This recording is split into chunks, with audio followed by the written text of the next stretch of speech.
Hello friends, today we are discuss about the artificial classification of plant kingdom. ठीक है, तो सबसे पहले हम बात करते हैं क्लासिफिकेशन ऑफ प्लांट किंगडम कि जो प्लांट किंगडम है उसका क्लासिफिकेशन कितने टाइप में हुआ है। ठीक है, तो उससे पहले हम बात करते हैं कि देखिए जो प्लांट्स हैं, ठीक है, उसके अंदर कई जैसे पहले ग्रुप्स रखे गए थे। जैसे मान लो फंजाई है, ठीक है, फंजाई है, मोनेरा है, ठीक है, प्रोटिस्टा है। उनको पहले प्लांट किंगडम में रखा गया था। क्यों? क्योंकि उनके अंदर सेल वॉल प्रेजेंट थी।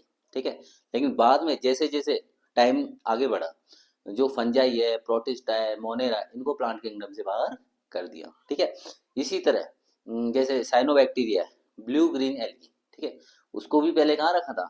एल्गी के अंदर, लेकिन उसको भी एल्गी से बाहर कर दिया गया। ठीक है, तो अब वो एक्चुअली क्या हुआ कि उनकी प्रॉपर्टीज जैसे जैसे जो बायोलॉजिस्ट है उनको उनकी प्रॉपर्टीज पता चली, उनके कैरेक्टरिस्टिक्स पता चले, तो उन्होंने जो फंजाई है, साइनोबैक्टीरिया है, ठीक है, उनको प्लांट किंगडम से अलग कर दिया। ठीक है, तो आज हम पढ़ने वाले हैं क्लासिफिकेशन ऑफ प्लांट किंगडम में आर्टिफिशियल क्लासिफिकेशन। ठीक है, तो प्लांट किंगडम है उसको थ्री टाइप्स से क्लासिफाई किया गया था। एक था मेथड आर्टिफिशियल क्लासिफिकेशन सिस्टम, ठीक है, second one natural classification system and third one is phylogenetic classification system. आज हम पढ़ने वाले हैं आर्टिफिशियल क्लासिफिकेशन। ठीक है, चलिए तो बात करते हैं आर्टिफिशियल क्लासिफिकेशन। ये जो क्लासिफिकेशन था ये था अर्लीस्ट सिस्टम्स ऑफ क्लासिफिकेशन, यानी कि सबसे पहले जो प्लांट्स को क्लासिफाई करने का जो सिस्टम अडॉप्ट किया गया था बायोलॉजिस्ट ने या साइंटिस्ट ने, वो कौन सा था? Artificial classification system. ठीक है, अब इसकी सबसे इंपॉर्टेंट बात क्या है कि ये जो क्लासिफिकेशन है, प्लांट्स का क्लासिफिकेशन किया गया, वो किसके आधार पर किया? ओनली इनके सुपरफिशियल मॉर्फोलॉजिकल कैरेक्टर्स के आधार पे। ठीक है, किसके आधार पे? मॉर्फोलॉजिकल कैरेक्टर्स के आधार पे। ठीक है, और ये जो क्लासिफिकेशन सिस्टम था ये किसके ऊपर बेस्ड था? मेनली वेजिटेटिव कैरेक्टर या फिर एंड्रोशियम के स्ट्रक्चर। ठीक है, अब मॉर्फोलॉजिकल कैरेक्टर कैसे? जैसे हैबिट है, ठीक है, प्लांट्स की हैबिट है, उनकी लीव्स है, कलर, लेंथ ऑफ लीव्स, ठीक है, उसके आधार पर ही इसका जो क्लासिफिकेशन किया गया। ठीक है, अब हम बात करते हैं इसमें कि भाई ये जो आर्टिफिशियल क्लासिफिकेशन सिस्टम था इसके अंदर क्या होता था जनरली कि कुछ एक या दो करेक्टर्स के आधार पर उनको क्लासिफाई कर दिया जाता था। लेकिन उन एक या दो करेक्टर्स के आधार पर क्लासिफिकेशन करने से कई ऐसे जो ऑर्गेनिज्म थे या मान लीजिए प्लांट्स थे, वो क्या हो गए? क्लोजली रिलेटेड होते हुए भी उनको क्या किया? अलग अलग दूसरे क्लासेस में डिवाइड कर दिया गया, केवल एक दो करेक्टर्स को देखकर ही। ठीक है, चलिए, और इसका ड्रॉबैक भी है। क्या ड्रॉबैक है? कि जो आर्टिफिशियल जो क्लासिफिकेशन सिस्टम था इसने क्या किया कि जो वेजिटेटिव करेक्टर्स है, ठीक है, वेजिटेटिव और सेक्सुअल करेक्टर्स है, उन दोनों को ही क्या किया? उन्होंने इक्वल वेटेज दिया। ठीक है, यानी कि उनमें कोई डिफरेंस नहीं समझा। लेकिन जो वेजिटेटिव करेक्टर्स है वो जनरली क्या होते हैं? एनवायरनमेंट से बहुत जल्दी इफेक्ट हो जाते हैं और उनमें कुछ ना कुछ चेंजेस हो जाते हैं। ठीक है, तो ये इसका सबसे बड़ा ड्रॉबैक था, यानी कि इसमें क्या किया? वेजिटेटिव और सेक्सुअल कैरेक्टर्स है उन दोनों को ही इंपॉर्टेंस इक्वल वेटेज दिया गया। चलिए अब बात करते हैं कि आर्टिफिशियल क्लासिफिकेशन है ये किस किस ने अडॉप्ट किया और इन्होंने किस तरह से प्लांट्स का क्लासिफिकेशन किया। ठीक है, तो सबसे पहले बात करते हैं एरिस्टोटल। ठीक है, एरिस्टोटल हम सभी जानते हैं इनके बारे में। ठीक है, फादर ऑफ बायोलॉजी, हम बायोलॉजी पढ़ रहे हैं तो हमें इसके जन्मदाता का भी पता होना चाहिए। इन्हें क्या बोलते हैं? फादर ऑफ बायोलॉजी और फादर ऑफ जूलॉजी। ठीक है, क्या कहा जाता है एरिस्टोटल को? ठीक है, फादर ऑफ बायोलॉजी और फादर ऑफ जूलॉजी। ठीक है, नेक्स्ट मोस्ट इंपॉर्टेंट थियोफ्रेस्टस। ठीक है, थियोफ्रेस्टस आपने नाम सुना होगा। इनको कहा जाता है father of ancient plant taxonomy. क्या कहा जाता है?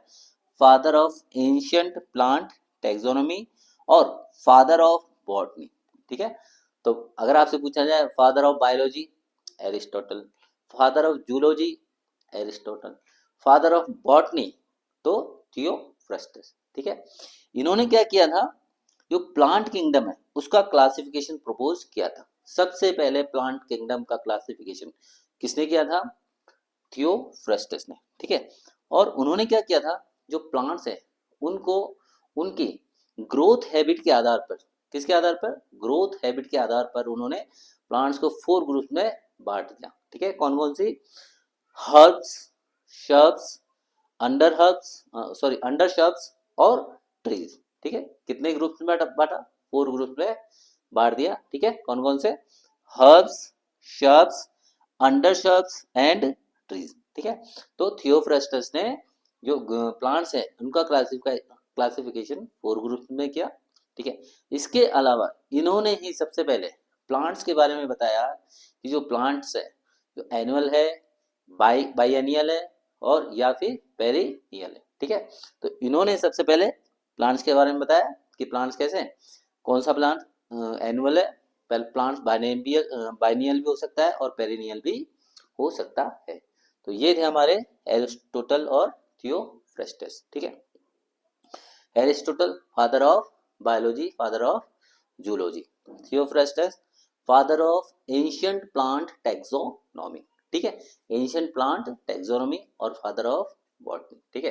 कितने ग्रुप में बांटा? 4 ग्रुप में, herbs, shrubs, under shrubs and trees, और एनुअल, बाइनियल और पेरिनियल, ठीक है। अब बात करते हैं नेक्स्ट, जिन्होंने जो आर्टिफिशियल क्लासिफिकेशन सिस्टम है उसको अडॉप्ट किया, ठीक है। टॉन पॉट, क्या नाम है? टॉन पॉट। इन्होंने सबसे पहले जो जीनस है उसका कॉन्सेप्ट दिया और टर्म भी सबसे पहले जीनस की किसने दी? टॉन पॉट ने दी। अब बात करते हैं वेरी वेरी इंपॉर्टेंट, जॉन रे, ठीक है। इन्होंने क्या किया था?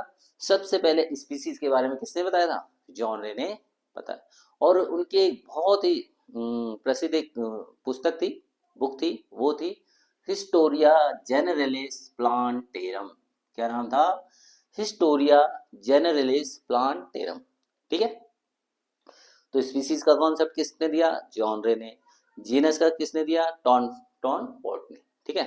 अब आते हैं हमारे मोस्ट इंपॉर्टेंट, कैरोलस लीनियस, ठीक है। Carolus Linnaeus. जब हमने बायोलॉजिकल जो उसमें किया था, क्लासिफिकेशन किया था, ठीक है, उस टाइम भी हमने इनको पढ़ा था। इन्हें कहा जाता फादर ऑफ टैक्सोनॉमी, ठीक है। Father of taxonomy, father of plant taxonomy. Plant taxonomy के फादर भी किसे कहा जाता है? कैरोलस लीनियस को। और एनिमल टैक्सोनॉमी के फादर है उन्हें, वो भी किसे कहा जाता है? Carolus Linnaeus. यानी ये 3 फादर है। कौन कौन से? Father of taxonomy, father of plant taxonomy और फादर ऑफ एनिमल टैक्सोनॉमी। यानी कि आज हम फादर ही फादर्स के बारे में बात कर रहे हैं, ठीक है। चलिए, अब जो इन्होंने जो क्लासिफिकेशन किया, आर्टिफिशियल क्लासिफिकेशन, उसको बोला गया सेक्सुअल क्लासिफिकेशन, ठीक है। क्या नाम दिया था? Sexual classification. क्यों? क्योंकि इन्होंने जो क्लासिफिकेशन किया वो किया सेक्स ऑर्गन्स के आधार पे, ठीक है। किसके आधार पे किया? सेक्स ऑर्गन के आधार पे। जैसे नंबर ऑफ स्टेमन्स, ठीक है, कि प्लांट्स में कितने स्टेमन्स हैं उसके आधार पे इन्होंने इसका क्लासिफिकेशन किया। Length and fusion of stamens and carpals, यानी स्टेमन्स और कार्पल्स के लेंथ और उनके फ्यूजन के आधार पर भी इन्होंने प्लांट्स का क्लासिफिकेशन किया, ठीक है। इसने क्या? कैरोलस लीनियस ने क्या क्या कहा जाता है इनको? Father of taxonomy, father of plant taxonomy और फादर ऑफ एनिमल टैक्सोनॉमी, ठीक है। इनका जो क्लासिफिकेशन था उसे क्या कहा गया? Sexual classification, because Carolus Linnaeus classify the plants on the basis of sex organ, ठीक है। अब इन्होंने क्या किया? कई बुक्स लिखी थी, ठीक है। कई बुक्स लिखी थी उन्होंने बायोलॉजी के आधार पे। उनमें जैसे कुछ फेमस बुक्स है, जैसे कि फिलोसोफिया बॉटनिका, सिस्टेमा नेचुरी, जेनेरा प्लांटेरम और स्पीसीज प्लांटेरम, ठीक है। तो आइए हम इन बुक्स के बारे में बात करते हैं कि कौन सी बुक्स में इन्होंने जनरली किस बारे में बताया, मोटा मोटा, ठीक है। फिलोसोफिया बॉटनिका, इसमें इन्होंने बताया प्रिंसिपल्स ऑफ नोमेनक्लेचर, ठीक है। तो देखिए इन्हें क्या कहा जाता है? फादर ऑफ टैक्सोनॉमी, ठीक है। तो इसमें इन्होंने प्रिंसिपल्स की नोमेनक्लेचर, ठीक है, जो नोमेनक्लेचर उनके सिद्धांतों के बारे में इन्होंने कौन सी बुक में बताया, फिलोसोफिया बॉटनिका। सिस्टेमा नेचुरी, सिस्टेमा नेचुरी में इन्होंने क्या किया, जो एनिमल्स हैं उनके साइंटिफिक नेम्स उन्होंने रखे, ठीक है, उन्होंने बताया कि कौन से एनिमल्स के क्या क्या साइंटिफिक नेम्स है, ठीक है, और वो जनरली सब जगह मान्य रहे, ठीक है। इसके अलावा उन्होंने एनिमल किंगडम के बारे में पूरा डिस्क्रिप्टिव रूप से बताया, ठीक है, एनिमल किंगडम है उसके बारे में पूरा डिस्क्रिप्टिव रूप से किसमें बताया, सिस्टेमा नेचुरी। साथ में उन्होंने प्लांट किंगडम का जो क्लासिफिकेशन है उसके बारे में भी आउटलाइन बताई, यानी मोटे मोटे रूप से उन्होंने आउटलाइन उस जो प्लांट किंगडम का क्लासिफिकेशन है उसका आउटलाइन भी उन्होंने सिस्टम एंड नेचुरल में बताया। इसके बाद बात करते हैं जेनेरा प्लांटेरम। इन्होंने क्या किया कि प्लांट किंगडम है उसके बारे में डिस्क्रिप्टिव रूप से यानी पूरे विस्तार से किसमें बताया, सिस्टम सॉरी जेनेरा प्लांटेरम। देखो plant, plant is related to plant kingdom, ठीक है। अब बात करते हैं स्पीसीज प्लांटेरम। इन्होंने क्या किया, इसके अंदर स्पीशीज प्लांटेरम में उन्होंने जो प्लांट्स हैं उनके साइंटिफिक नेम्स उन्होंने रखे, ठीक है। तो एनिमल्स के साइंटिफिक नेम किस में रखे, सिस्टमा नेचुरी में। प्लांट्स के नाम सिस्टमा सॉरी स्पीशीज प्लांटेरम, ठीक है। तो Carolus Linnaeus, father of taxonomy, father of plant taxonomy, father of plant animal taxonomy, तो टैक्सोनॉमी ही classified the plants on the basis of sex organ, ठीक है, number of stamens, length and fusion of stamens and carpels. He wrote famous books just like Philosophia Botanica, Systema Naturae, Genera Plantarum और Species Plantarum, ठीक है। तो I hope आपको आज का lecture ये पसंद आया होगा, ठीक है, आर्टिफिशियल क्लासिफिकेशन, ठीक है। Okay bye, thank you, have a nice day.